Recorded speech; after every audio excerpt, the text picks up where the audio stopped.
Well, good evening, Vacaville. And I'd like to call to order the regular meeting of the Vacaville Parks and Recreation Commission. Today is August 5th, and the time is 6 p.m. Madam Secretary, would you please call the roll? Commissioner Gollinger? Here. Commissioner Kraus? Here. Commissioner Cerna? Here. Commissioner Wald? Here. Vice Chair Frazier? Here. Chair Oth? Here. Great. Next, Commissioner Gollinger, would you be so kind as to lead us in the Pledge of Allegiance? Great. Stand at the table. Please salute. Please pledge. I pledge allegiance to the flag of the United States of America and to the republic which it stands, one nation, under God, indivisible, with liberty and justice for all.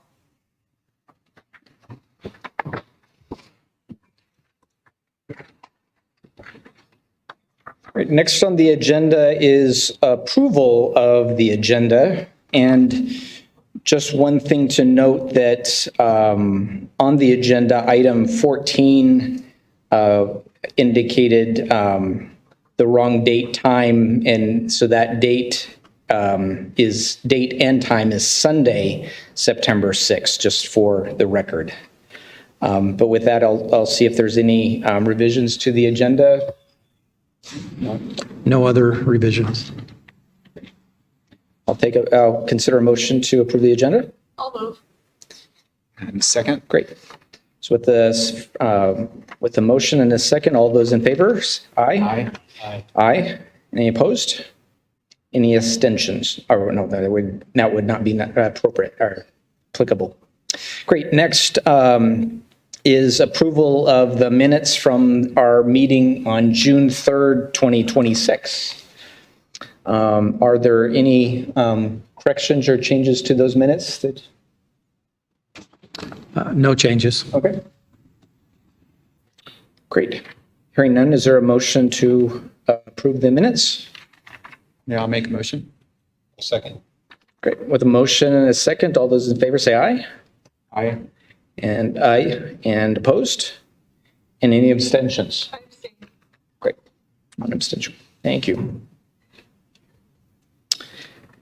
Next on the agenda is communications. I don't see any. Are there any recent communications that we should be aware of? Director Boulder? No recent communications. Great. Moving right along to presentations. Director Mulder, would you like to introduce our first presenter? Yes, I'd be happy to. So this item is for recognition of our senior park planner, Hugh Hesterman, for 20 years of dedication to the service of the city of Vacaville. And I'm going to ask Hugh if he can meet me at the podium. I have a few words I'd like to say, and then acknowledge him for his 20 years and pending retirement as well. So.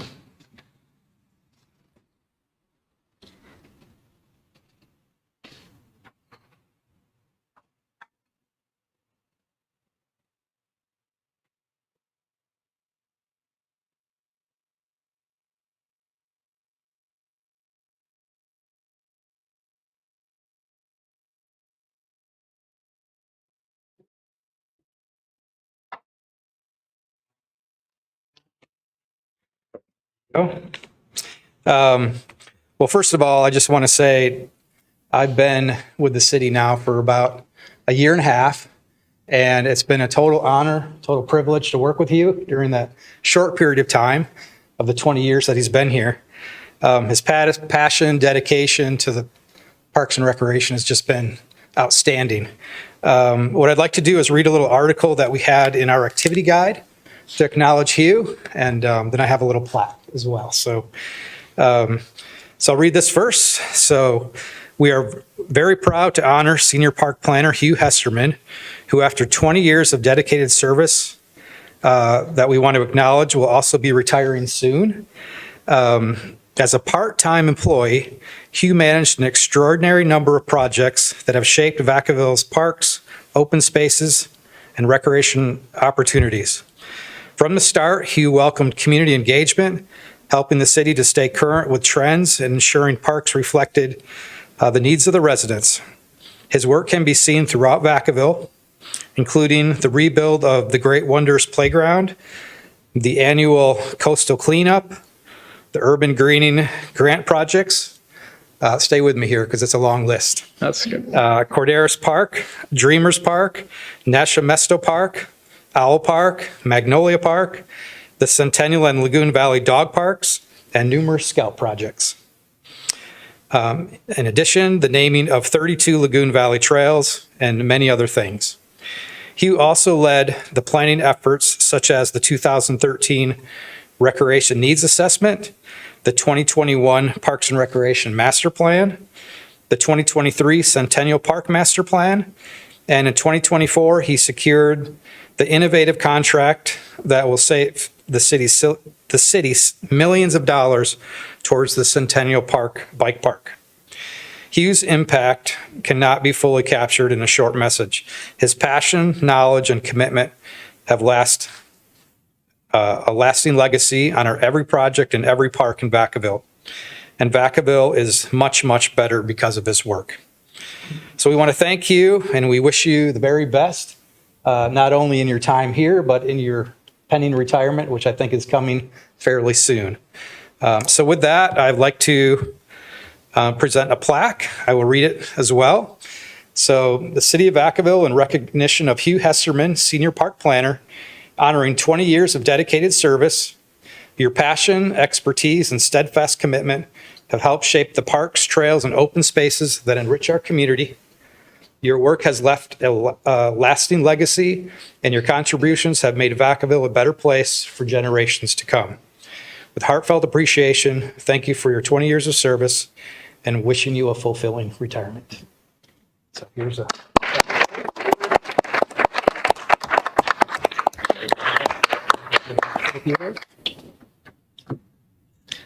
I'm going to have to limit you to 45 minutes. I don't get the 3 minutes.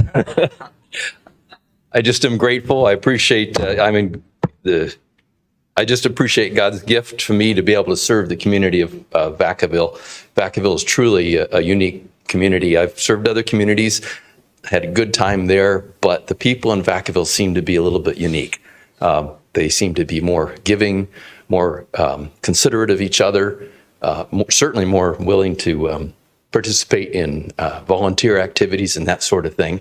And that just enriches my life. So I got an awful lot in the process of giving to Vacaville. So thank you very much, Vacaville.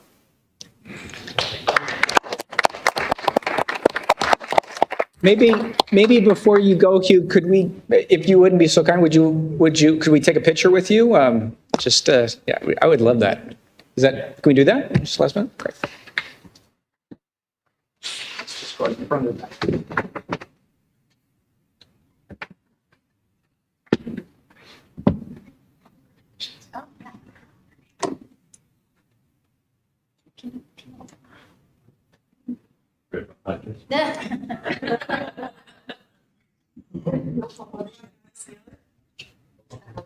No. Ready? 1,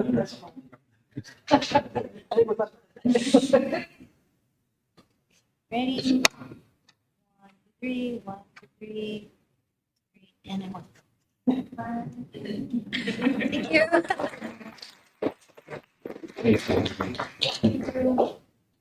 Thank you.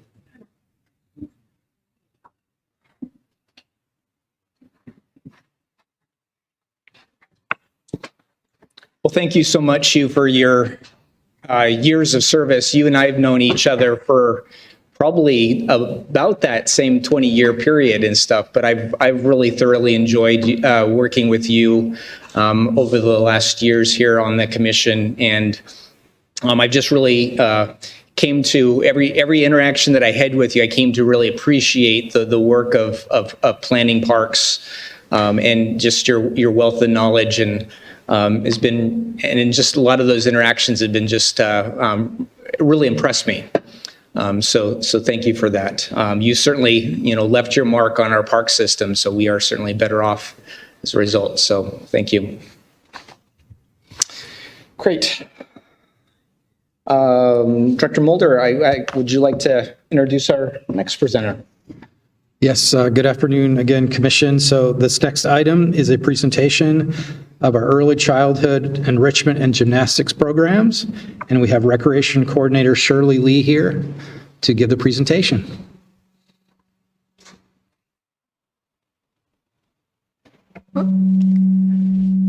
Good evening, Chair, Vice Chair, and Commissioners. Thank you for the opportunity to speak with you this evening. Before I begin, I'd like to provide a little background on the City of Vacaville Preschool. For more than 50 years, our program has served the Vacaville community by providing a safe, positive, and welcoming environment where young children can grow and build confidence. We offer early childhood classes for children ages 10 months to 4 years that help children develop important foundational skills. Our program is rooted in a hands-on, play-based philosophy that combines the natural curiosity and joy of play with intentional guidance from our instructors, creating learning experiences that foster independence, confidence, and a lifelong love of learning.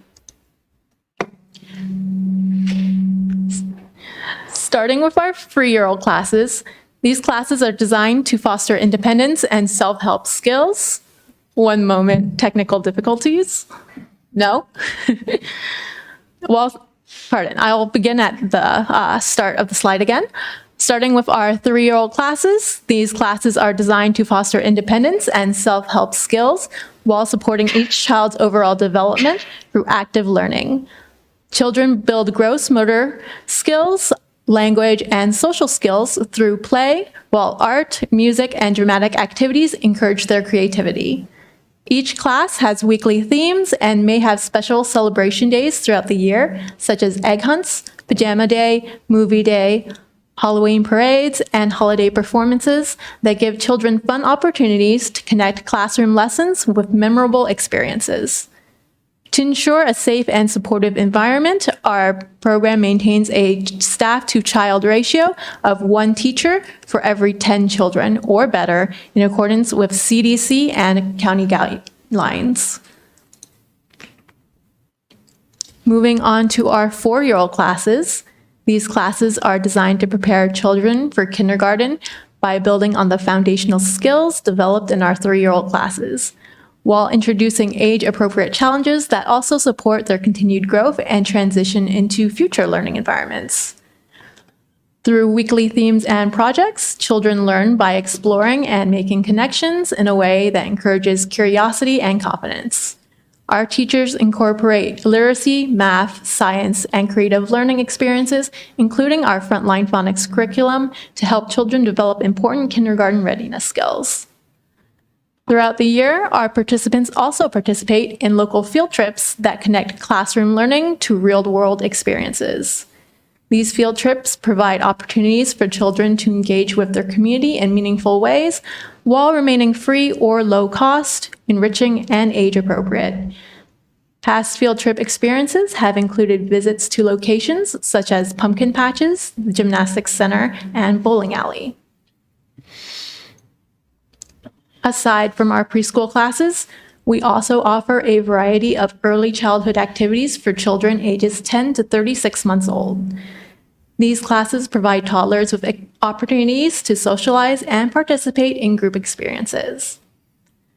We understand that toddlers are developing their independence while still benefiting from consistent routines and guidance, so we have designed our classes as an optional progression for families, beginning with parent participation, moving into a 1-day drop-off experience, and eventually transitioning into a 2-day drop-off routine.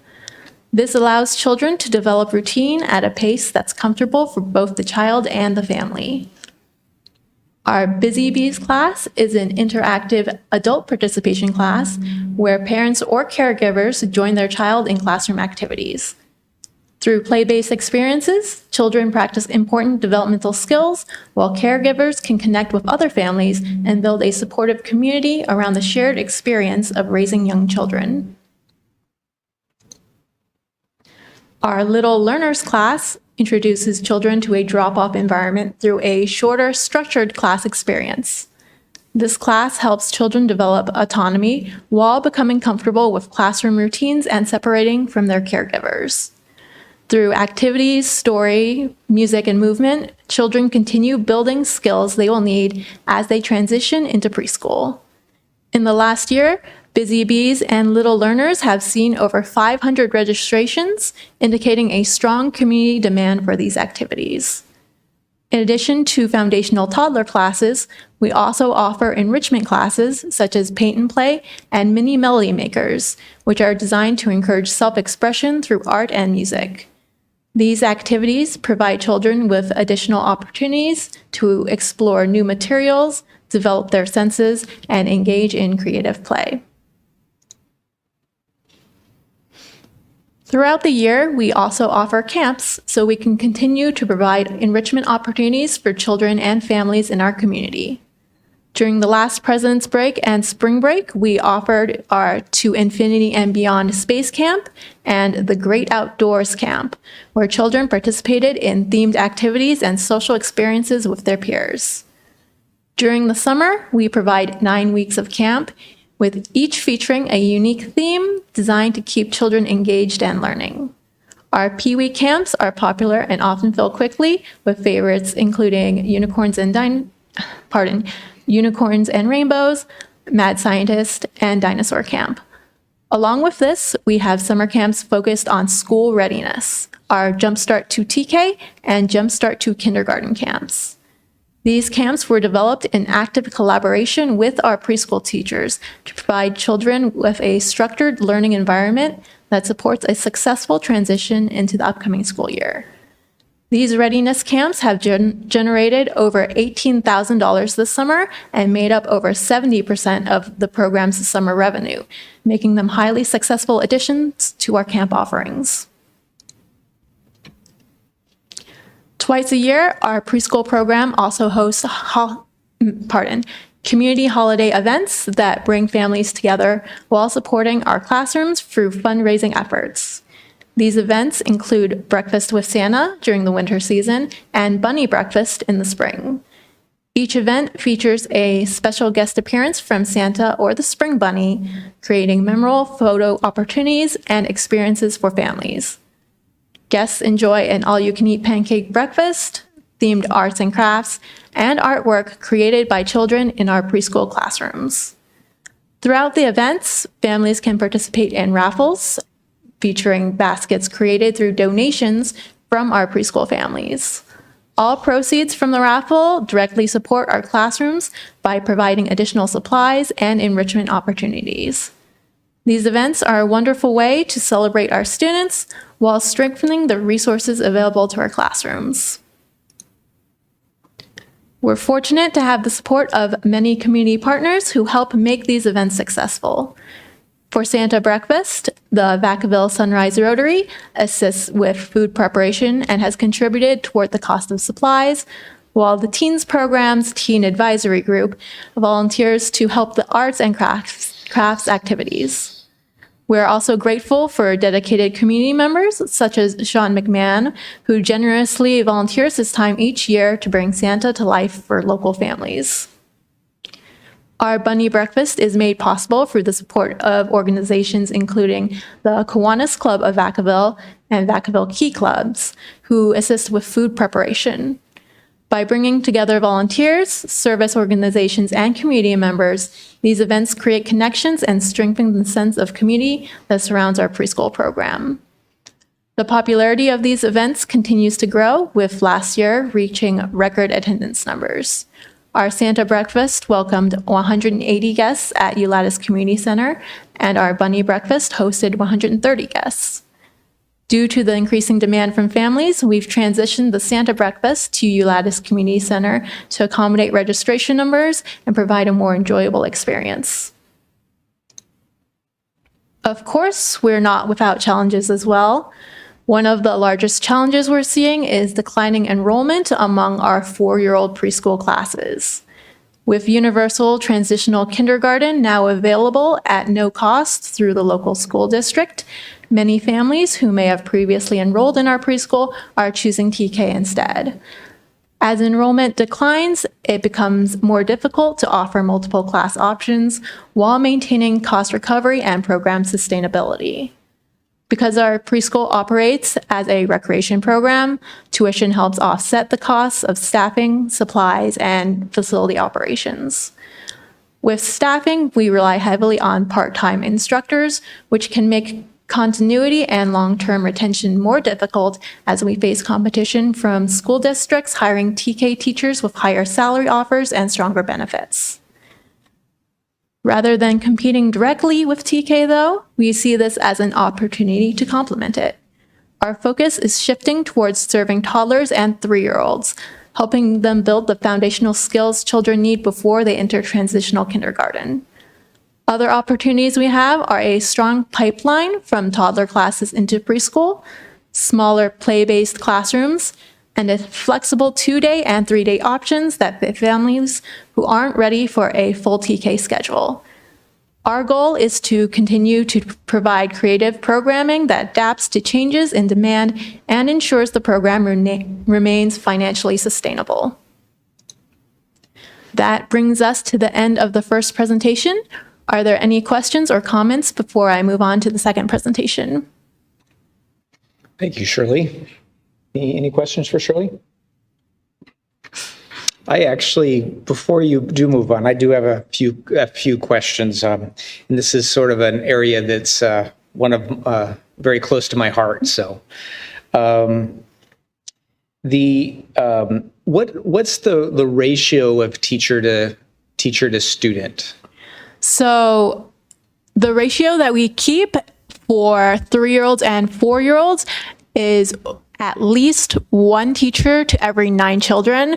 But in toddler classes, because the age range is much lower, that changes to at least 1 teacher to every 6 students. And with the declining enrollment, are you seeing that you have excess capacity available so you can grow the other ages if you start to see a decline at the 4th grade level? At this moment, as we see a decline in the need for 4-year-olds, we're seeing a lot of interest and community need for toddlers and 3-year-olds. So that is where we're putting our focus. In previous years, we've offered a Tuesday and Thursday option throughout the week for 3-year-olds. This year, we're also offering a Monday, Wednesday, Friday option, for example. So we're trying many things, and we're seeing what the community needs from us. And is that just an AM schedule, or is there interest in a PM schedule as well? It is just an AM schedule for now. Historically, we have seen much more interest in an AM schedule than PM. We have tried PM in the past. And not a lot of success? Not too much. Yeah. And just lastly, I'm curious if you hold a graduation for the 4th graders. We do.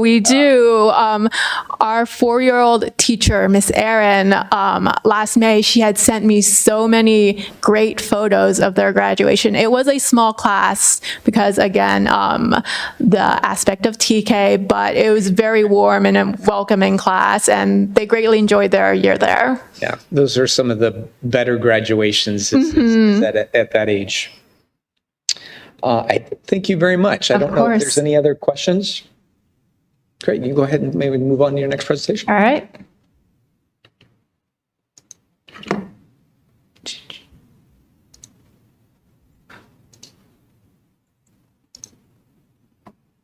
All right, my next presentation will be on gymnastics. The City of Vacaville Gymnastics Program has a long history of serving our community.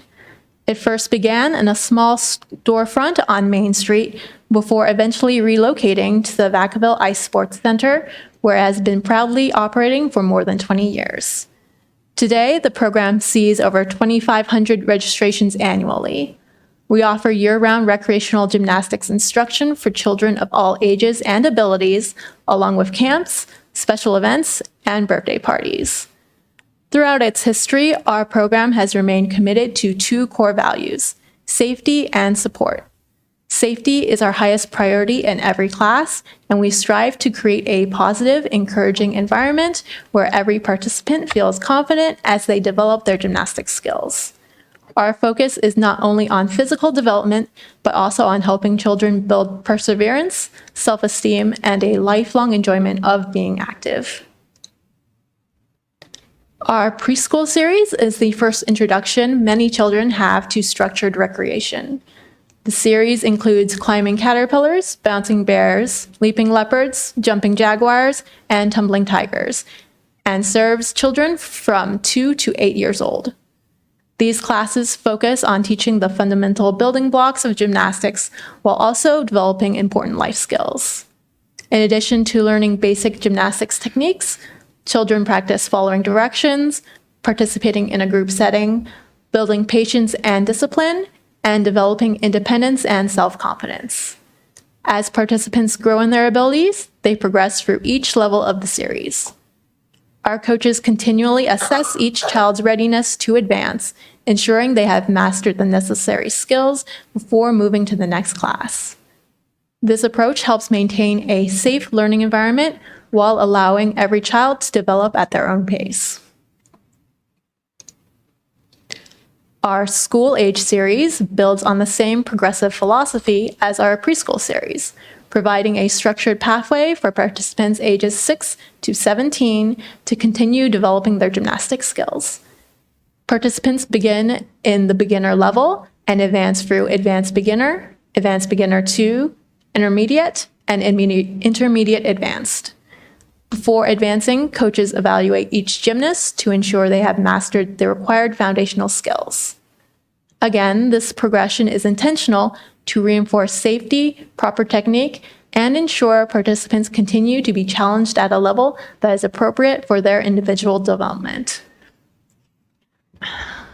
During the last fiscal year, together, the preschool and school age series generated approximately $156,000 in revenue, representing about 38% of the gymnastics program's total revenue.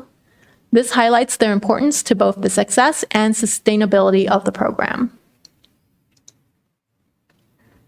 In addition to our preschool and school age series, our program offers a variety of specialty recreation classes, serving participants ages 3 to 17. Our specialty classes include Superhero 101, Tumbling Tutus, Beginning Tumbling, Cheerleading, and more. A unique feature of these specials is our Ninja 101 class, which utilizes our center's Gymnastics 2 Ninja or G2N rig. This specialized equipment allows participants to safely practice ninja-style skills such as climbing, balancing, agility, and obstacle-based movements. These classes provide another pathway for families to engage with the Gymnastics Center by offering unique themed experiences that make physical activity approachable and enjoyable for a wide range of ages and interests. Our open gym activities provide a flexible drop-in option designed to meet the varying schedules of busy families. These programs allow participants to enjoy the Gymnastics Center without the need for registration or long-term commitment.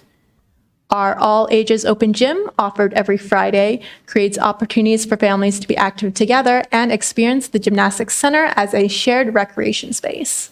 And our toddler time open gyms, offered Monday, Tuesday, and Thursday, are designed specifically for younger children, giving toddlers the opportunity to practice motor skills, explore movement, and safely release energy in an age-appropriate environment.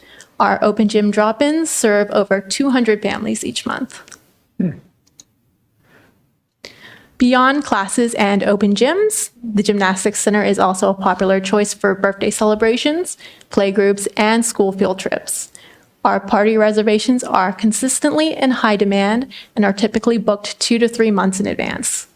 To help meet this demand, we expanded our facility offerings last fall by offering a private party room, allowing us to accommodate additional reservations while providing families with a dedicated space for celebrations.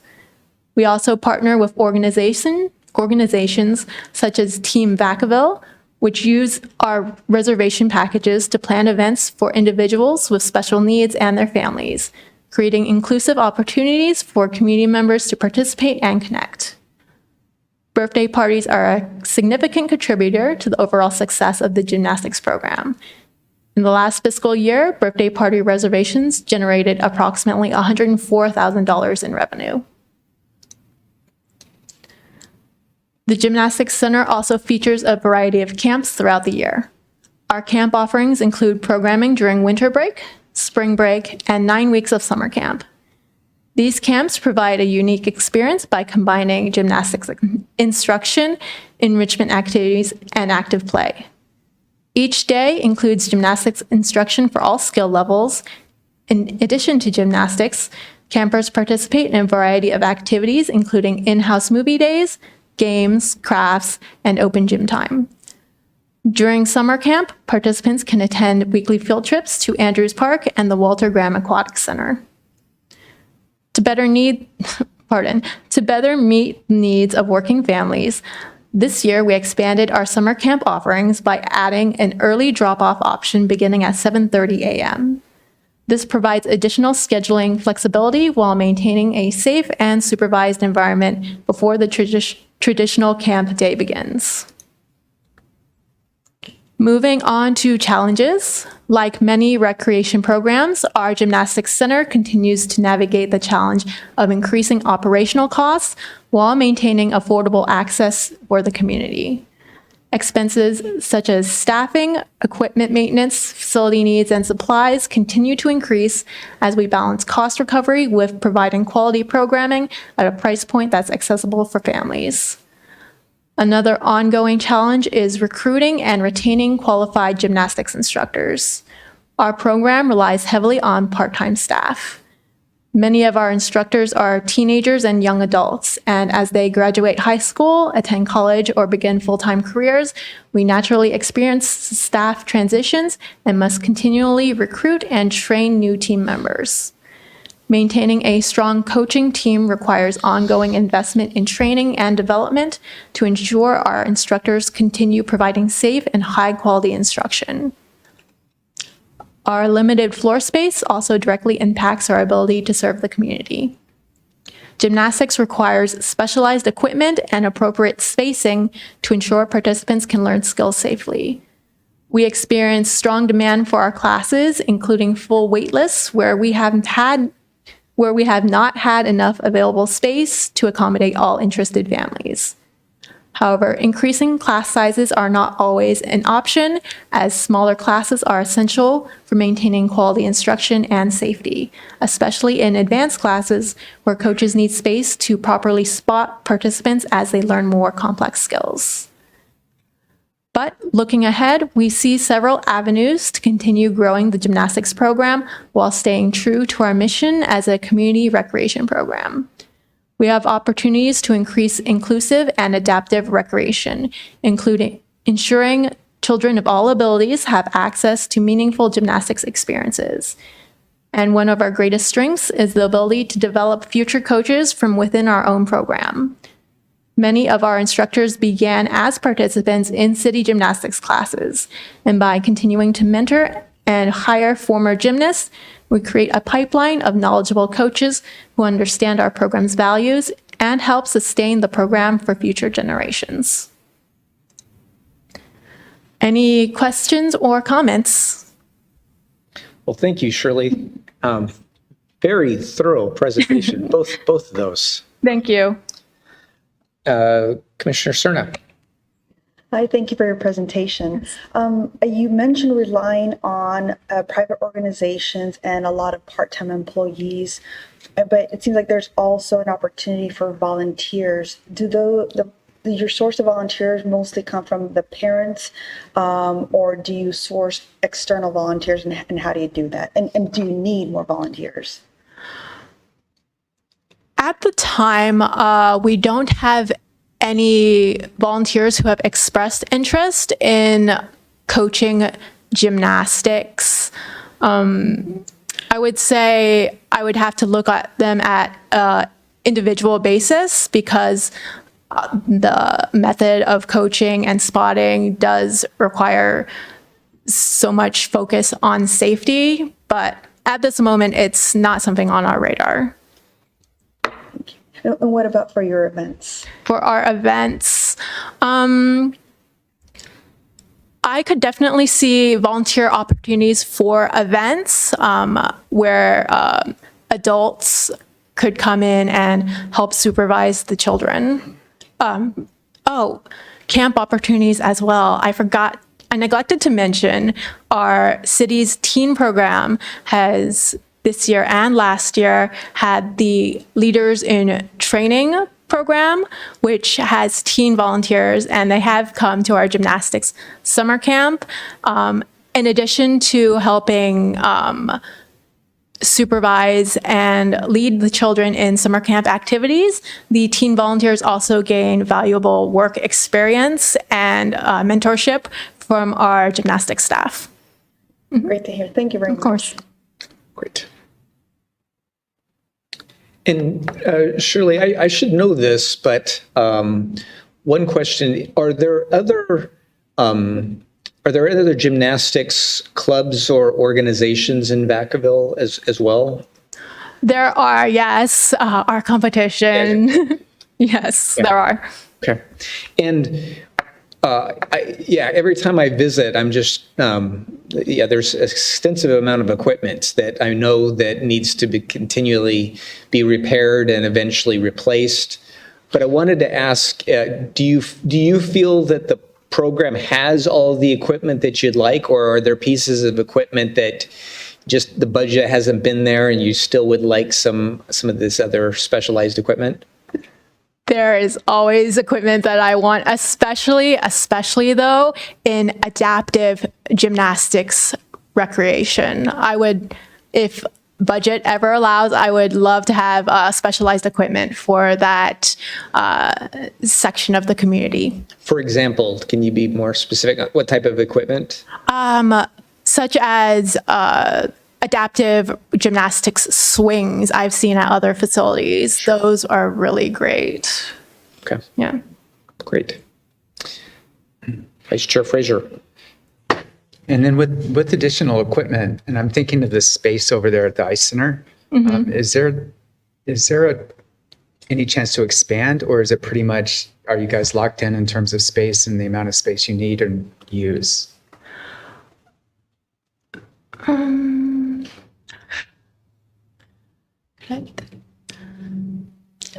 We could always use more space. It may not be realistic given that we already occupy the entire half of our the building that we rent out. The other half is used for youth sports and adult sports. So would be nice, but not realistic. Yeah. And does that capacity, or does that space limit the amount of kids that can participate? For sure. For example, our Climbing Caterpillars class, that is an adult participation class, it uses a lot of equipment when they build their obstacle course. The more children that are registered in that roster, the bigger the course has to be. And it does eat up a certain amount of floor space from other classes that are ongoing at the same time. As I've mentioned in the presentation, we require appropriate spacing between the other classes as well so that all children are safe. Yeah. Well, anyway, thanks for what you do. You guys are doing a great, really good stuff. So Thank you so much. Definitely. I think that's it. Thank you, Shirley.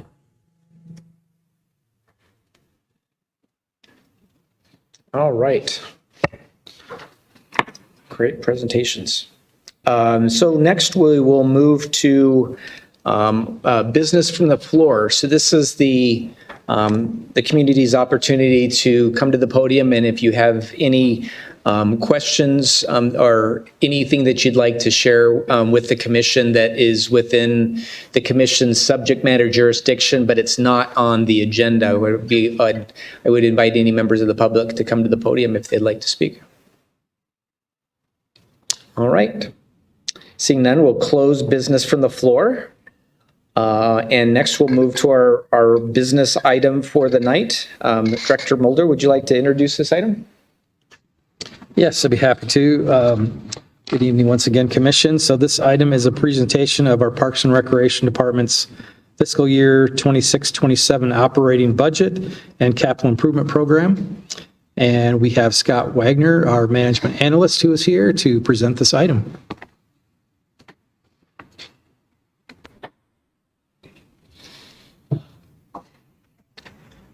Good evening, Chair, Vice Chair, Commissioners.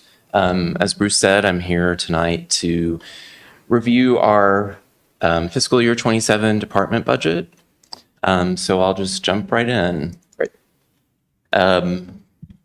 For the veterans on the commission, I've made a few changes to this agenda.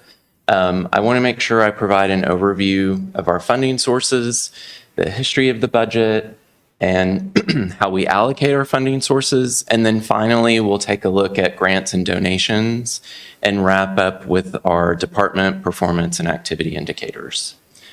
One thing I would add is that Shirley had lots of fun and cute pictures of kids doing stuff.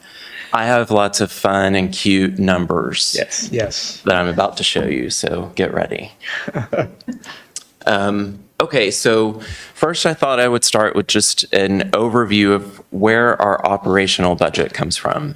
So we have three funding sources. The first one is the general fund, and this is the general fund comes from the city's share of sales tax and the city's share of property tax. We also get funding from Measure M, which Measure M was passed in 2012 and expanded in 2016 to be the 0.75% special sales tax measure. And this is the sales tax measure where 100% of it stays in Vacaville. And then finally, we have what we call the Lagoon Valley Gate Proceeds Fund. So this fund is this fund is made up of any funds generated in Lagoon Valley Park, and then the requirement is that funds generated there need to stay in the park. And so what it does is it helps pay for the daily operations of running the park. It helps fund the park rangers that we have, and it also creates a small budget for our park planners to use for various projects to do around the park. So our total expense budget for the year is 11.8 million, and the revenues that we're projecting will be a little bit short of 5 million. So the history of our budget, here you can see the last 4 years plus this current year. So our overall expenditures had an increase of 3.9%. So one thing to call out is we did not get an increase across all of our budget categories. As you guys have probably seen, the city has a structural budget issue that we're trying to deal with. And so what that required is that our service and supply budgets were frozen for the second year in a row. So there was no annual increase applied to those. And we also had to preserve a 2.5% budget reduction that was introduced last year. And so this is just recapping the budget reduction. It was about 240,000, and it was spread across these programs, the Performing Arts Theater, the reduction in cultural arts instruction, some part-time staff reduction, and then general supplies. We are projecting for the year a 42% cost recovery. And one way to look at this is it's just the percentage of expenses that are funded through our revenues. And we'll get into this in a little more detail, but each program has different cost recovery goals that they try to hit each year. So just looking at a high level at our expense distribution, you can see it split between the four categories. One thing I'll call out is we are a unique department in that 23% of our budget is made up of part-time salaries. So we have over 200 part-time staff that work in the various programs, that help Shirley, for example, run all of her programs. But our largest expenditure is our largest grouping is for full-time salary and benefits, and that's 39% of our budget. And then our services and supplies are 22%, and then indirect costs are 16%. Another way to look at this expenses is by the type of division or program. So we have 4 types of programs. The first is the green one, which is what we call pay to play. And these are our programs where we want to have them be completely self-funded. So 100% of their expenses need to equal the revenue that they generate.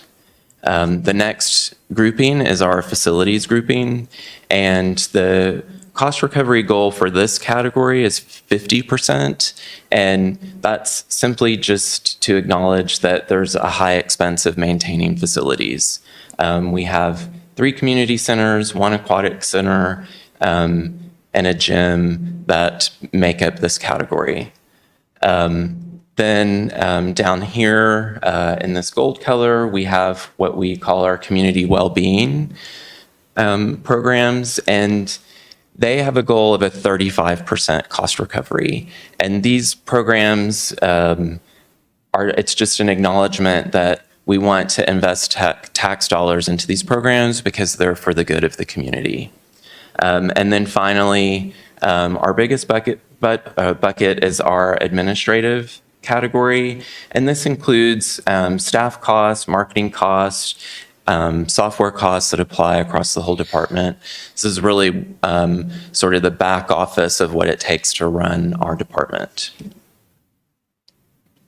And then finally, this is the revenue distribution, and as expected, the lion's share of the revenue comes from our pay-to-play programs just because of the cost recovery goal there.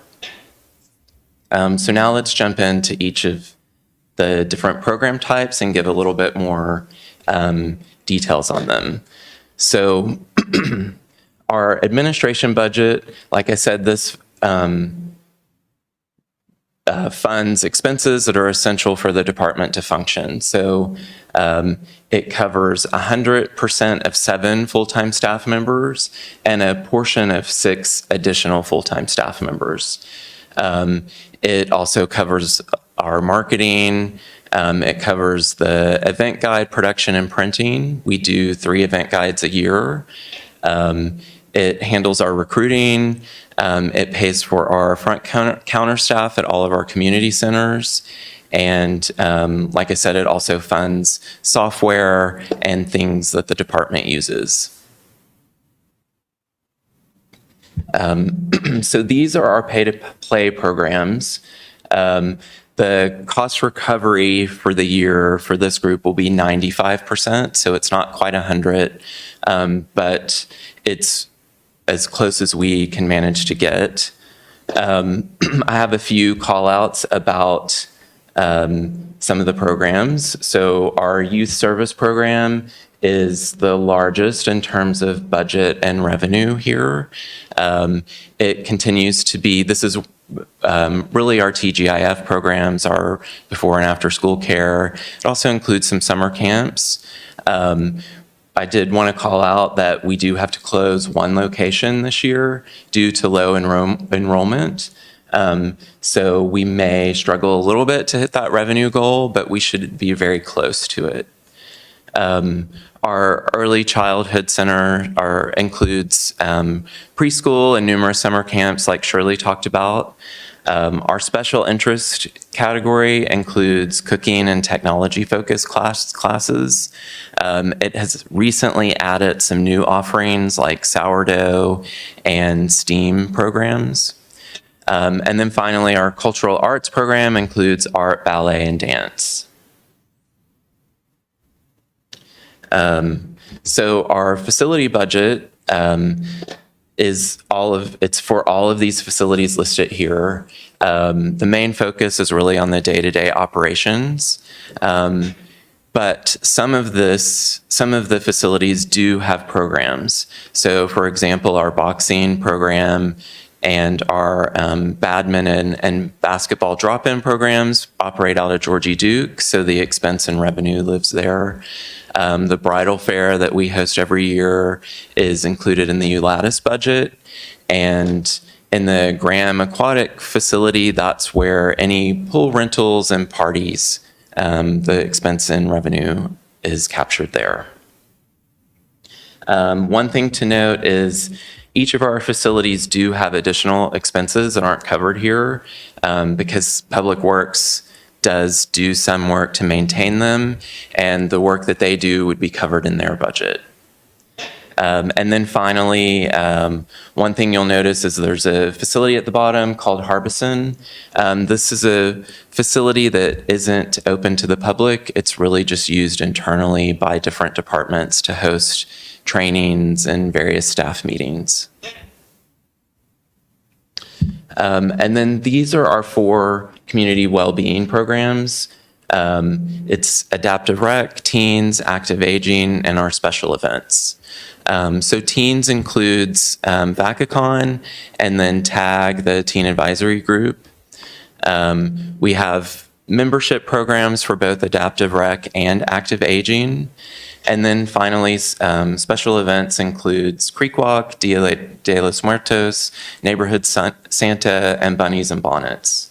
A couple things to note just about the expenses and revenue is that the Vacacon program or event last year had a record turnout, so it was the biggest, it had the most attendees and made the most revenue that Vacacon had made in its history. Wow. And this is the one event in teens that is 100% self-funded. So we actually don't use tax dollars to fund that event. And then another thing to note is Creek Walk is in the special events category. We did increase the price, admission price this year to $5. It was $3. But it's one of the main reasons we did that is over the years, the cost recovery had been dipping on that event itself. And so by increasing the price to $5, it allowed that event to have a cost recovery of 70%, which is more than the goal for these programs. But the thing I would call out is everything else in the special events bucket is free to attend. And so Creek Walk is really subsidizing all of our special event programs. So that's really it for our operating budget programs. The next thing I'll talk about is the budget that we get specifically from Measure M. So it funds 3 different things. The first is our Recreation Scholarship Program. So we started this, I think, in fiscal year 22. We have $150,000 to award to families in need. And each year it funds somewhere between 200 and 250 kids and allows them to attend our various recreation programs. It also funds 4 full-time parks and recreation staff. And then finally, it's the service supplies and part-time staff budget for Merriment on Main. I'm sure a lot of you have gone to that. Mel and team run that every year, and they really stretch that budget out. If you've ever been, it's highly attended, and they really make it work for that small amount of money. The next thing we'll look at is our capital improvement program budget. So for us, our capital improvement program budget comes, at least this year, exclusively from development impact fees. So those are fees that are collected as new homes are built. There's, as the developer builds them, there's a fee that they pay to help offset the growth that's created from the new developments. The fees are collected by neighborhood, and then distribute it across the various capital programs. And the park planning team really does the oversight of this. And it's the requirements of how this money is generated and then divvied out is really specified in the development impact fee document, and which is fed from our Parks and Rec master plan. So this is how we had almost $2.7 million to distribute this year. These are the projects that we distributed them to. One thing to call out is a lot of the projects, it takes us years of collection before we have enough to actually begin work. So that's why you'll see most of these are not expected to be under construction this year, because we have to continue to collect funds to build up enough budget to begin working. But the 4 projects that we know will be under construction this year is the Centennial Bike Park, the Sierra Vista Neighborhood Park, and then we expect to do a kitchen remodel at our 3X Community Center, and do some interior repainting at the Vacaville Recreation Center. So it will not be the gymnastics side, it'll be the gym side that's being repainted. The next thing I want to talk about is the grants that we have. So we currently have 3 grants that are funding various programs. The first one comes from the Habitat Conservation Fund with the state of California, and it funds our Camp Adobe Wilderness 101 summer camp program. We do expect, it has been fully utilized as of the end of June. It takes us a few months to work with the state to get reimbursement and close it out, but we do expect to close that grant out. The next grant is our digital literacy grant. This funds our computer basics program that's run out of McBride. This is a free training for seniors to come and learn basics around a computer. And for those that are income qualified, they get a free device at the end of the training. We're running a total of 20 different cohorts. So 16 of them have completed. There's 2 in progress right now. And then the last 2 will be running next month. So we expect to have this grant completed in late fall of this year. And then finally, our last active grant is also from the Habitat Conservation Fund. And this is a grant to help restore the pond area at Pina Adobe. This grant is still in the planning stages, and we expect to have it completed by the end of calendar year next year. I also wanted to talk about a little bit about some of the grants that we applied for this year but did not get funding for. The first was through the Urban Greening Grant Program. This was another state-funded grant. We applied for a grant to help with the construction of Unity Meadows Park. Unfortunately, we were not selected. The grant administrators don't provide the details for exactly why, but they did say they had a record number of applicants. And so it's this grant in particular prioritized grants that were in disadvantaged communities, and the Unity Meadows Park wasn't exactly in a disadvantaged community. It was, there were some disadvantaged communities within 2 to 3 miles, but I think that was probably the biggest reason, is it just wasn't, we didn't rise to the top because of that. And then the second grant that we didn't get was something that Shirley applied for, and that was a micro grant through Solano County's First 5 program. She had applied to get funding for equipment and staff training for the early childhood program, but we also did not get that due to just not being, there was just a lot of competition. And then I also wanted to spend a minute to talk about the donations that staff gets. So last year in fiscal year 26, staff got over $42,000 in cash donations. And the donations were really to fund a lot of the events that we program. So these 5 events all got varying amounts of cash donated. And staff really does this independently on their own.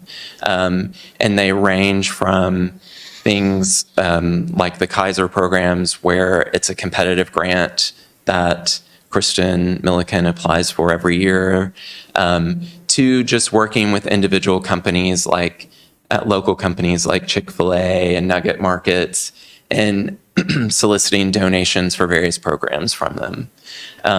This number does not include any of the in-kind donations or gift card donations or gift basket donations that we get, because those don't require the reporting that cash does.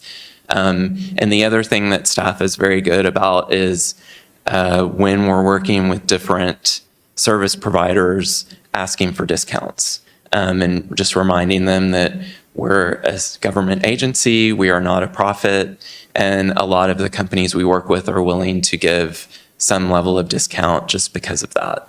And again, we don't really have to record that because it's not a cash donation. And then finally, this is our departmental performance and activity indicator targets that we have for this year. So every department in the city has a set of these performance and activity indicators. For Parks and Rec, our 5 goals are the same that we had last year. And all of this information for all cities in the department can be found in the budget report that's posted on the city's website. From this, you can see that we are expecting demand for our programs and our facility rental and use to be very consistent and to remain strong. And we are able to, like I mentioned earlier, to continue with the scholarship dollars. And that concludes our budget presentation. So I'll pause here to see if you guys have any questions or comments. Thank you, Scott. Any questions for Scott? Commissioner Cerna. I'm full of questions today. Thank you also for your presentation. You mentioned the Cooper location closing, pardon that I don't know exactly where that is, but is the location correlated to the neighborhood? And you mentioned disadvantaged neighborhoods. Is that one of the reasons why? Could you provide a little bit more detail as to, I guess, more than just low enrollment? Yeah, so part of what's happened is the VUSD has begun offering aftercare, and they are offering it for free. And so it's not free? Oh, I thought it was, it's cheaper than ours. So it depends on the program, and different schools have different program service providers. So depending on the location, if you are an unduplicated student, then it is at no cost.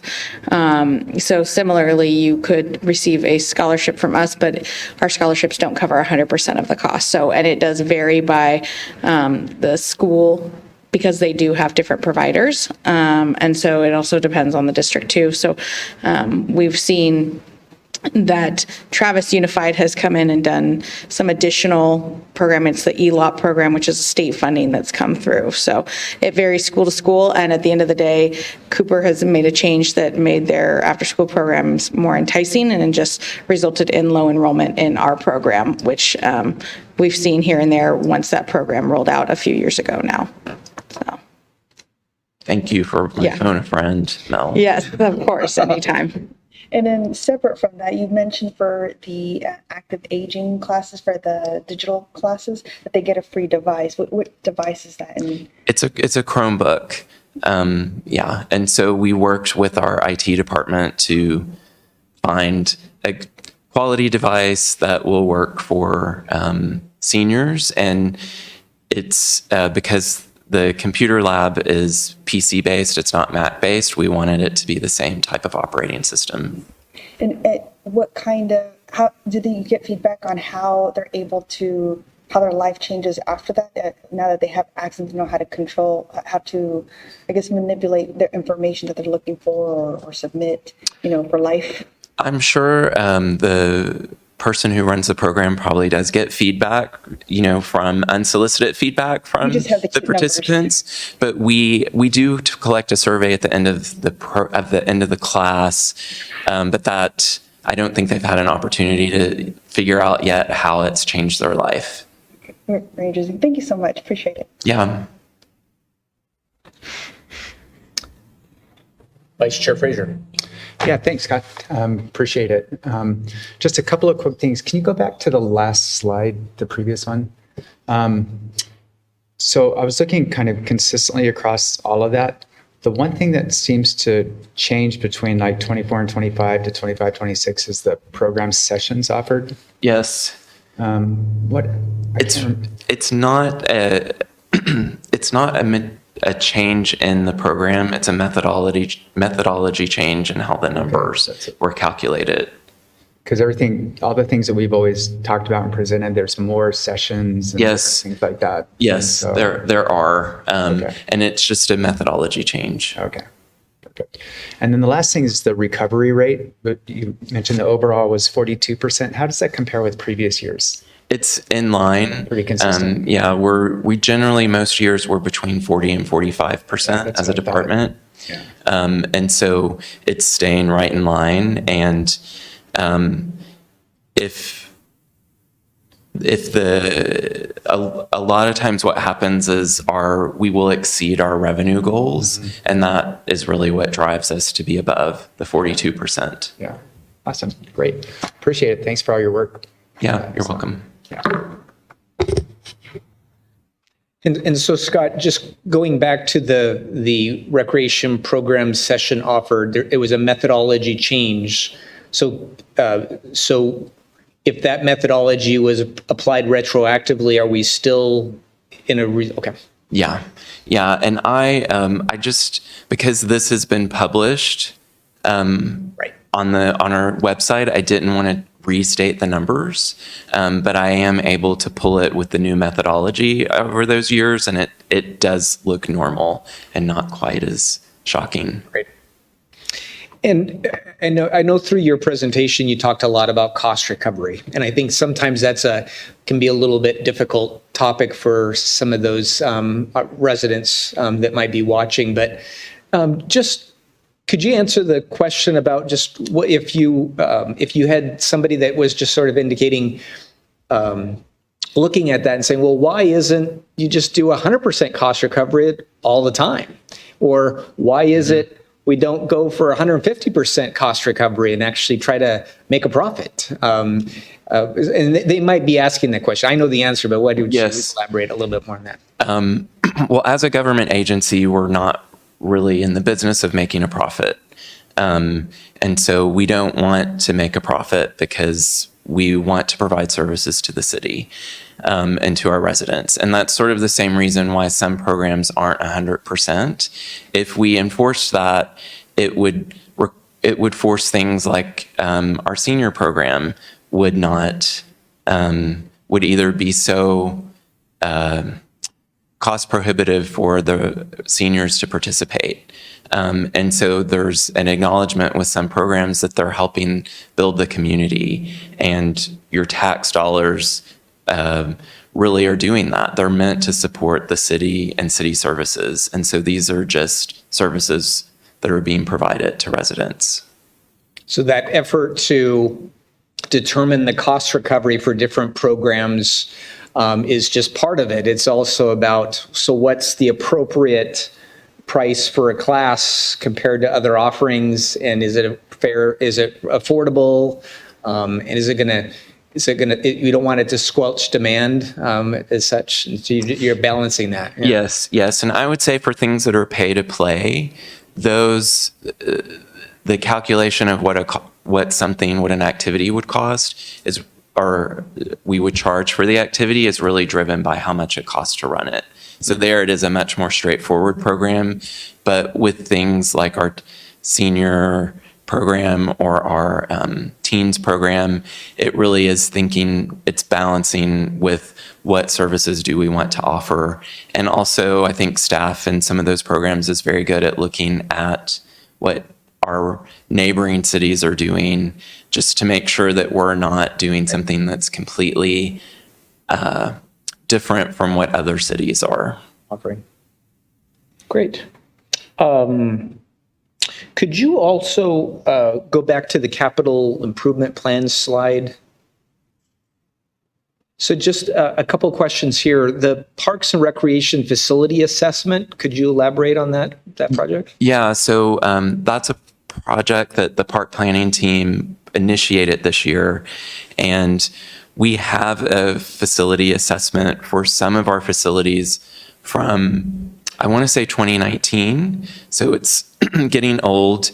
And that assessment was very high level, and it was lacking some of the specificity for figuring out the exact things that are needed to be done at the facilities and the exact cost.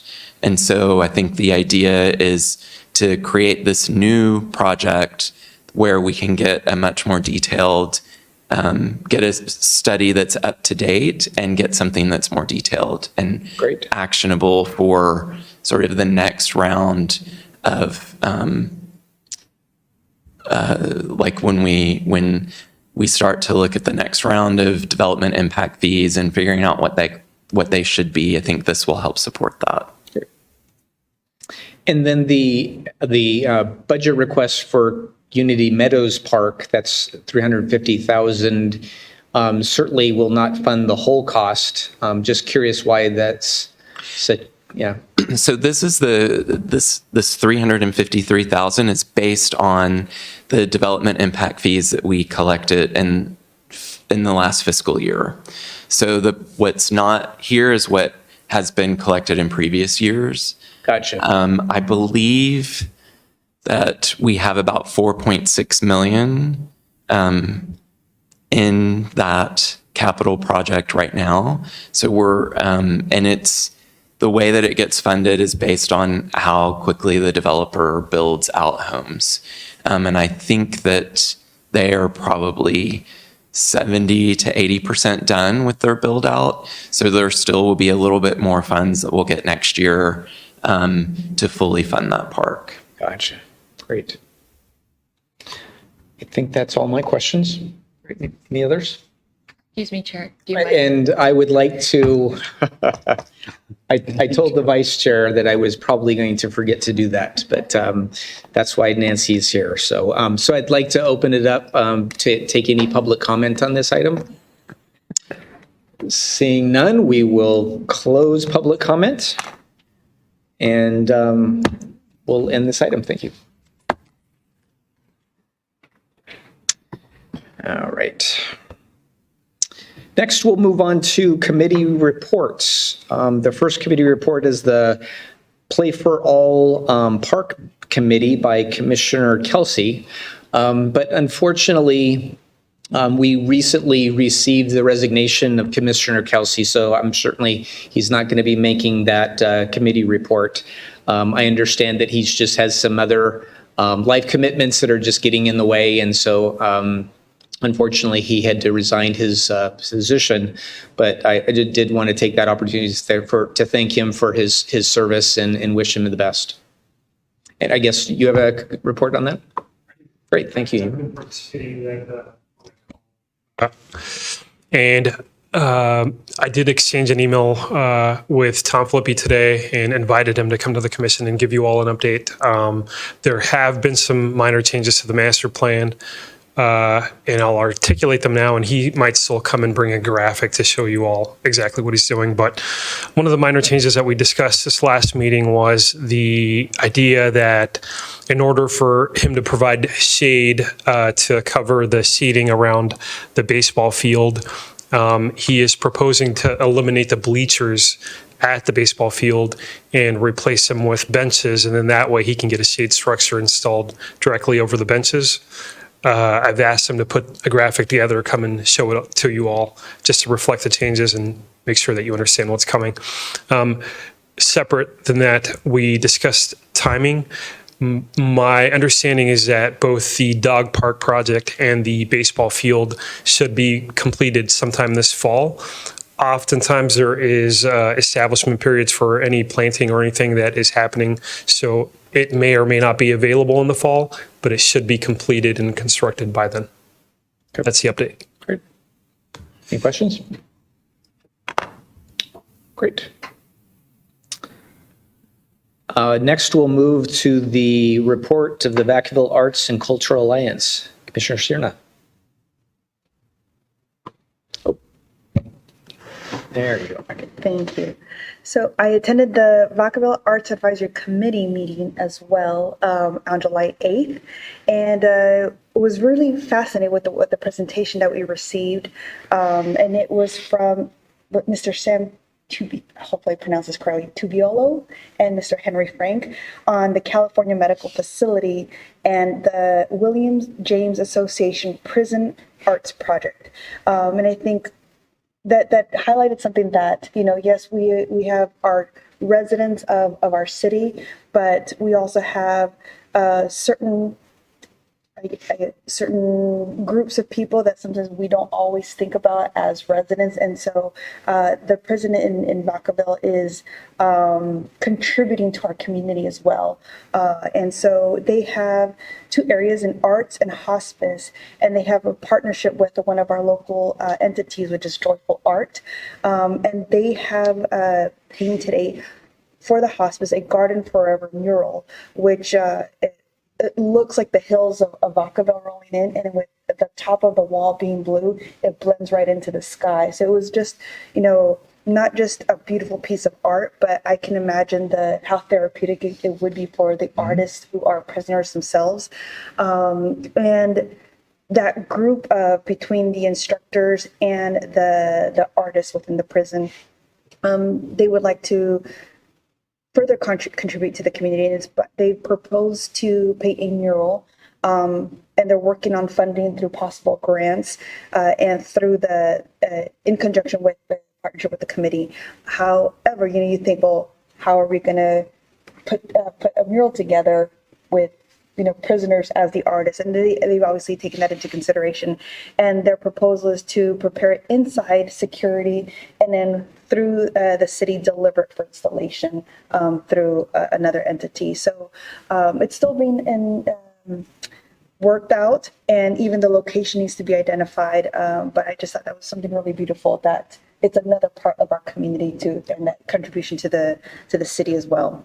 They were briefed on the new statue that will be placed in Downtown Bridge, which is the rhythmic dance by Diego Harris, which will be replacing the beautiful angel structure that used to be there, and that will belong to the city. So I think more to follow on that statue. And then, of course, our recreational manager, Ms. Melody, gave her report on the parks and for Alavije and the Trower, as well as some metal cows going up in Lagoon Valley Park, which I think were presented here last time as well.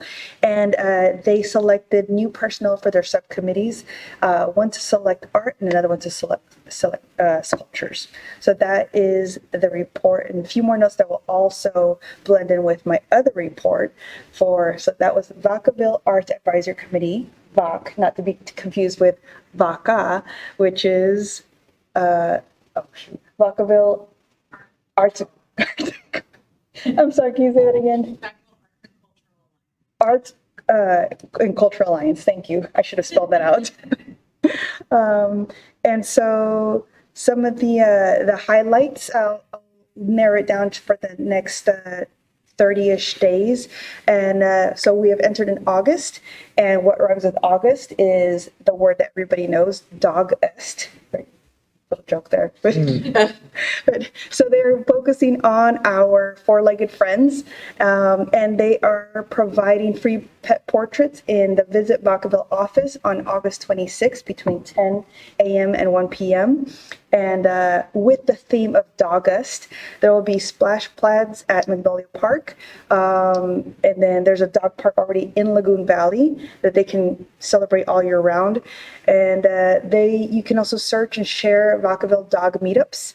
And there will be a clay paw print art led by Miss Sarah from the art gallery.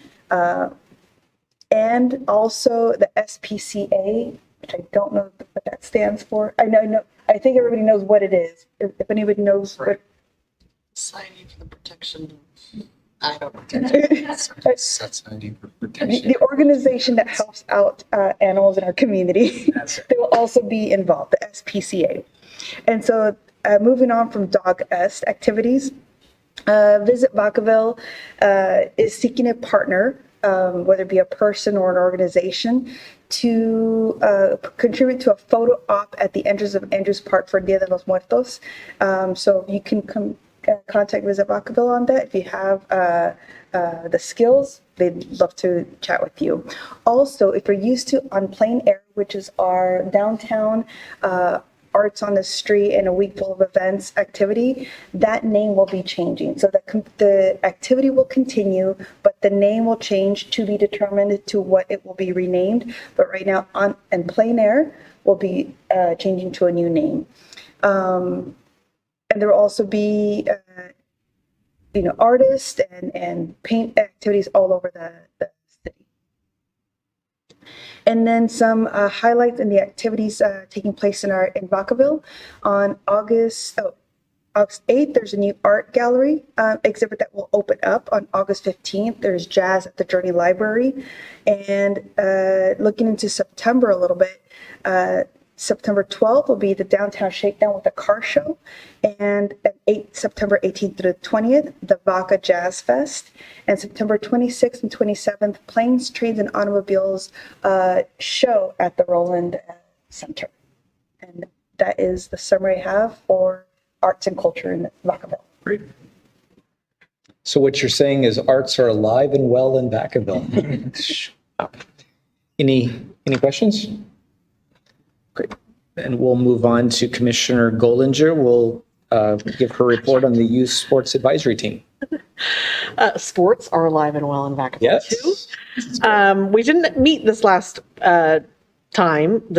I guess it's been a month and a half. But it is officially soccer time. Yay, this is my favorite season. United Soccer has 1,217 players this year. Their opening day is going to be September 11th. There's going to be some kids practicing in neighborhood parks, so expect to be seeing that through November. But I'm excited. I love soccer. We have kids play at my neighborhood park right where I am, and I go out and watch them practice. So girls fast pitch has also for the fall will also be starting on the 17th of August, and they will play through November 21st. They have 326 players. Boys fall ball registration closes August 17th. They begin playing September 7th. And they run into November, but the ending time actually varies because of playoffs. At this point, all baseball fields except for Nelson Park are used for this program. So they're all full. They're all busy. Just a few shout outs here for Pony Baseball. Congratulations to Jason Case. He is the outgoing president of Pony Ball. And we want to thank him for all of his help and service to our community.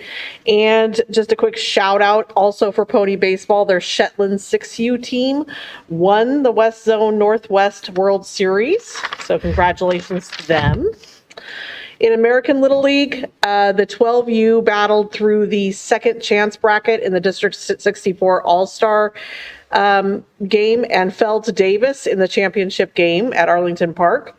In National Little League, the Yankees in the minors division won the District 64 Tournament of Champions. So really great baseball being played in Vacaville, 100%. Very proud of all of them. Congratulations to all the players, the families, the coaches that had a tremendous season for Vacaville, and good luck to soccer families and fall baseball, and we'll see you guys out on the field. That's all I have. Great. Any questions?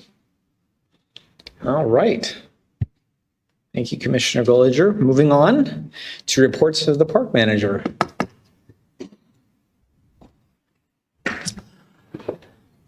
Good evening, Chair and Commissioners. This will just take a second tonight. I don't have much for you. I can't find a cursor. There we go.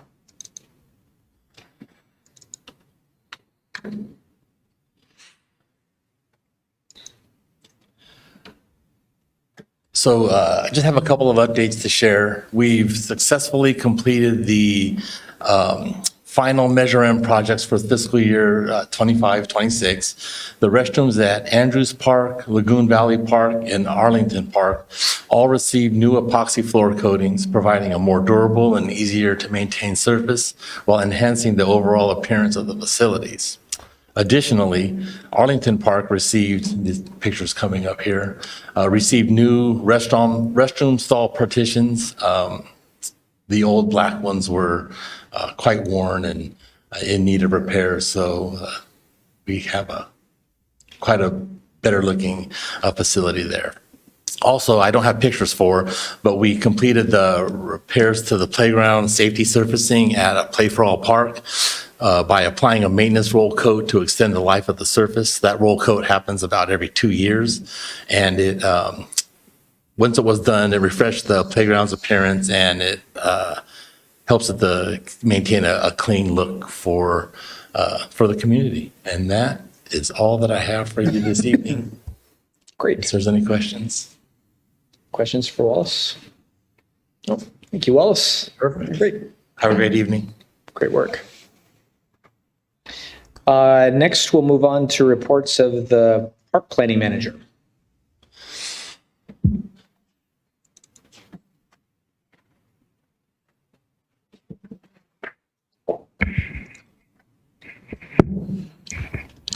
Good evening, Commission. I also have a quick update on some of the park projects that we've got going on. I am going to save the art component of Trower for Melody's report, but we have made significant progress for the park improvements, and we do anticipate that the construction fencing will come down mid next week. This is just a few of the progress pictures. We were able to incorporate a flat soccer field, which has been a request of the community for quite some time. Obviously, there's an art component. We've got shade structures, which weren't at the park before. And we've also got a misting pad. And we've made pretty significant progress for the improvements at Sierra Vista Park. Most of the park improvements have gone in. This was a park that had very little. It was primarily just one asphalt walkway and turf, and that's it, and some backstops. We added 2 new play features, an embankment sled. We've got picnic shelters. We've got way more trees. We're adding the backstops back in, and we've got some interpretive signage throughout. We completed an establishment walk about a week ago, so we're officially within the establishment period, but we do have a little bit of work to do within the 90-day time frame. So there is a possibility that the park will open before October, but that's sort of the bookend. The latest that it'll open is sometime in October. And that concludes my presentation. Great. Any questions for Nemo? Thank you, Nemo. All right. Moving on to reports of the recreation manager. Okay, good evening. Tracy's going to pull up the slides for my presentation, also brief, and I am going to give Nemo a hard time for stealing that Alebrije photo. I have to, but it's great to see Trower really coming to life, so that's just very exciting. So, all right, next slide, Tracy. Let's get some images. So just some fun upcoming things and some past. We did have our first dive-in movie night back on July 11th, which was very well attended, and we have one coming up this weekend on August 8th. I highly recommend. Beat the heat, come out, bring the floaties. This is a really fun event in the water or out in a lawn chair. It's a great way to see a film. And if you haven't seen Zootopia 2, that's what's showing this weekend, and it's a good one. So I definitely recommend coming by. And recommend pre-registration to save a few bucks. All right, next one. Los Cochinos, Friday night, we've got our last creek walk of the summer. We always kind of end it right before the school year starts. This is the fan favorite Latin band that comes, and you can see really brings the crowd out. They've also historically performed at our Dia de los Muertos, and we brought them, and we actually discovered them at a creek walk event a few years ago, so we come and bring them back every now and again based on community demand. Next up. Our cardboard boat regatta. This is a fun one, and we have actually only got, I was double checking numbers this morning, we have one team spot left, so grab it while you can. So weekend after next, we will be having a race of who can create a boat made of cardboard and tape, duct tape, throwing it in the pool, and can you get one member of your team of 4 across the pool? And over the years, these boats have gotten better and better and better, and we have definitely, as you can see in that pictures that you see there, they are very creative, and they do float, and there are some teams who make it across. It's a very exciting and fun event. All right, next up. Some day trips for our seniors. These are some programs I rarely get a chance to bring to the commission, and that's really because they're always full. And I thought, well, you know what? I'm going to share anyway, even though we fill up these seats. I wanted to let you know some of our popular activities that our seniors are participating in coming up this month. They'll be going to olive oil tasting, and then to botanical gardens with lunch at Skates on the Bay. So these are just fun outings that really are a nice way to spend a day, not have to worry about transportation, spend some good time with friends, and get some good eats. And then some new art that is up in Lagoon Valley. Apologies, this isn't the best photo, but please swing by Lagoon Valley. Hopefully you're out there hiking in the cool mornings. This is a piece of 5 cows made by Philip Glasshoff, who is a local artist to the area who unfortunately passed at the end of last year. He worked at the Nut Tree back in its heyday and made these pieces in the 1980s while he was working at the Nut Tree. So we actually worked and coordinated with the Nut Tree, didn't quite find a space that made sense at the shopping center, and we thought, well, what better than, better spot for these cows to graze than is in Lagoon Valley, where they might have some real life friends. So go and check those out. And then my last slide, you've already seen this photo. Thank you, Nemo. This is the Alebrije sculpture by Tom Aridonch. This was completed just a week or 2 ago, and there are artists who are feverishly working to finish the last 2 art elements that are at the park. Our mosaic tile is being installed every morning. The artist's equipment only works in lower temps, so as you can imagine, she's been out there at 5:30, 6 in the morning working and trying to get things going while the temperatures are still low enough for her to do so. And then our muralist for the Miss Pad, she has completed her painting, but the paint still needs to be sealed, and that'll be happening tomorrow. So these projects will be done by the end of this week, and I will have some fun photos to share with you next month. So, and that is it for me. Happy to take any questions. The herd of 5, where at in Lagoon Valley? I couldn't quite tell from the picture. The entrance. So when you drive in, yeah, that is where you will find them. Yep. If not, any questions? Great, then we'll move on to reports of the director. All right, good evening once again.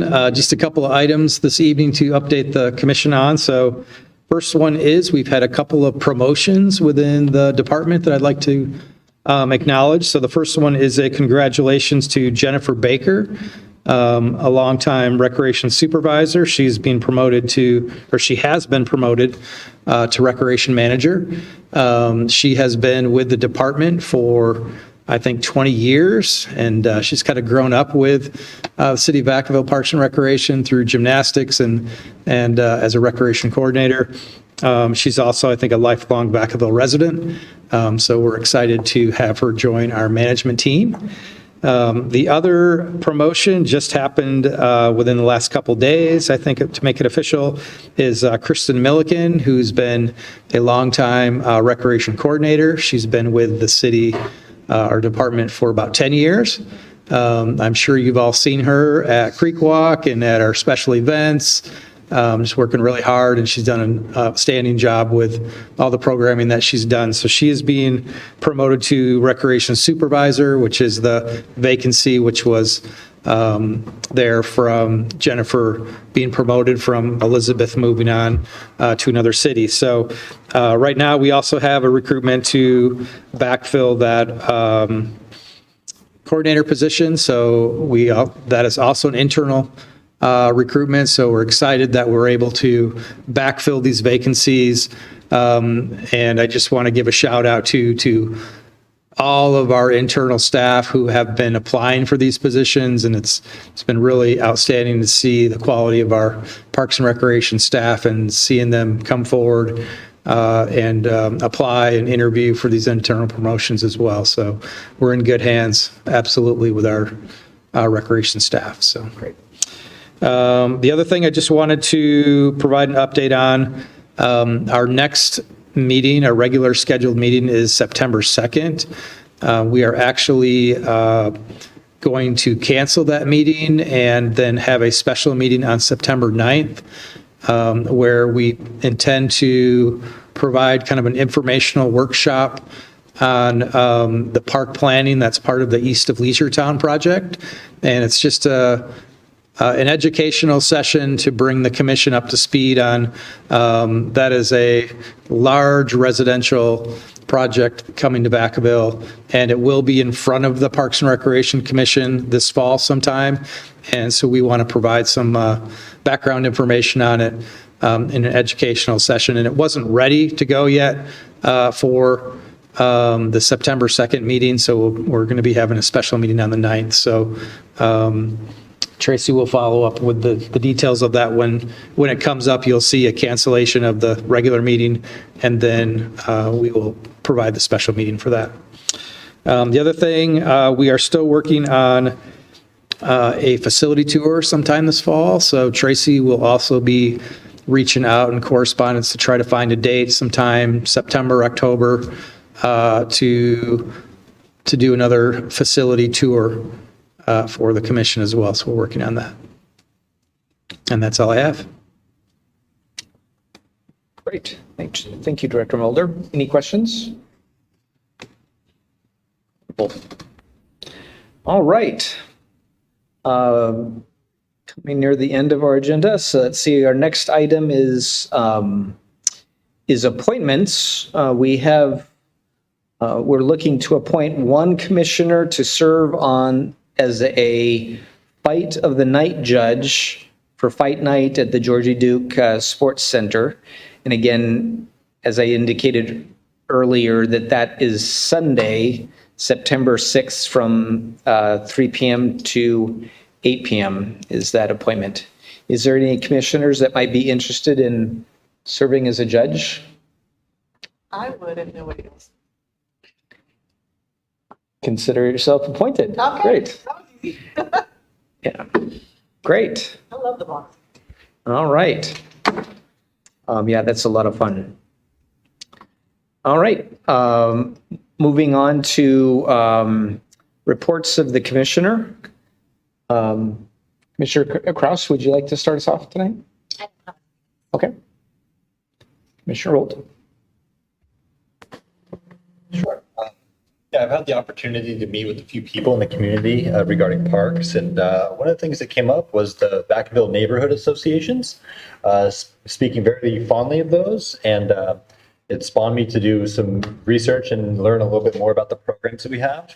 It looks like there's a handful of them that are named kind of directly related to the parks, and I was just curious to learn more about those and see if the city has any information on the $1,000 mini grants and if those are being used and how they might be being used.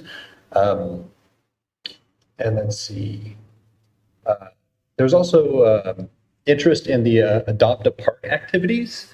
The Adopt a Park is published on the website, but I didn't see any guidance specifically about that. And these folks were curious about what would it take to participate and to make sure that they can work with the city effectively and responsibly regarding the Adopt a Park. So just wanted to mention that. Great. Thank you, Commissioner Rold.